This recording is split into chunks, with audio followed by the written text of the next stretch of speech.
যাচ্ছি হচ্ছে যে নাম শুনে শান্তিনিকেতনের বাড়িতে, যে শান্তিনিকেতনের বাড়ির নাম অনুসারে এই শান্তিনিকেতন নাম করা হয় জায়গাটার নাম।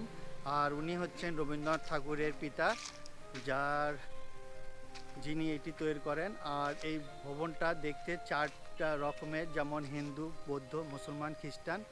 আর এ বাড়িটা চারভাবে দেখা যায়। একভাবে দেখা যায় হচ্ছে হচ্ছে হিন্দুদের মন্দির হিসাবে, আরেকভাবে দেখা যায় হচ্ছে মসজিদ হিসাবে, গির্জা হিসাবে। আমরা দেখাচ্ছি।